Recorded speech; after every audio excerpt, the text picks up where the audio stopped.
अस्सलाम स्टूडेंट्स आज हम LLB part 3 for constitution history of Pakistan का क्वेश्चन नंबर 12 17 अमेंडमेंट एक्ट 2003 इसको डिस्कस करेंगे।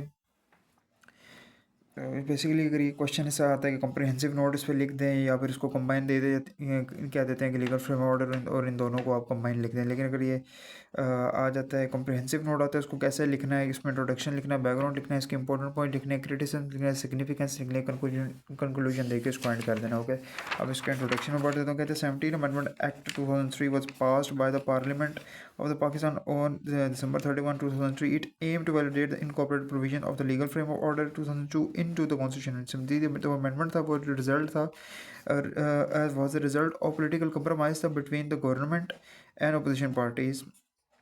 जो जो प्राइमली जो पार्टी थी एमएमए और इसका गवर्नमेंट का और इसका आपस में ना कॉम्प्रोमाइज़ था। ठीक है, it restore the democratic provisions while retaining significant powers to the for the president. ठीक है, फिर इसका बैकग्राउंड लिखना है कि जी ये अमेंडमेंट पास हुई थी after the announcement of the LFO by general Pervez Musharraf. ठीक है, फिर पॉलिटिकल पार्टीज़ और सिविल सोसाइटी मतलब सिटीजन सेक्टर ने डिमांड किया था कि constitution amendment made through the LFO should be approved by the parliament हो। ठीक है, फिर इसको अप्रूव कर दिया गया था इसके कुछ प्रोविजंस में। ठीक है, अब इसका इंपॉर्टेंट पॉइंट्स लिखने हैं। इसके इंपॉर्टेंट पॉइंट्स में क्या करके पढ़ते हैं, वैलिडेशन ऑफ द एलएफओ। ठीक है, ये मोस्ट प्रोविजन जो एलएफओ थे वो जो है फॉर्मली जो है इस्टेब्लिश या लाइसेंस थे इनटू द कॉन्स्टिट्यूशन में। फिर री इंस्टेटमेंट ऑफ द आर्टिकल 50A-2B, यानी जो प्रेसिडेंट था वो वॉन बैक या regain the authority to dissolve the national assembly if in their opinion the government was not functioning according to the constitution. ठीक है, फिर strengthen the role of the president था जी के वो अपॉइंट कर सकता है आर्म फोर्सेस को एंड चीफ इलेक्शन कमिश्नर्स को। उसके बाद रिकॉग्नाइजेशन ऑफ जनरल मिशनर्स की प्रेसिडेंसी को, यानी वो अलाउ थे होल्ड डुअल ऑफिस, यानी प्रेसिडेंट भी और चीफ ऑफ आर्मी स्टाफ भी until the December 31, 2004 under special provisions.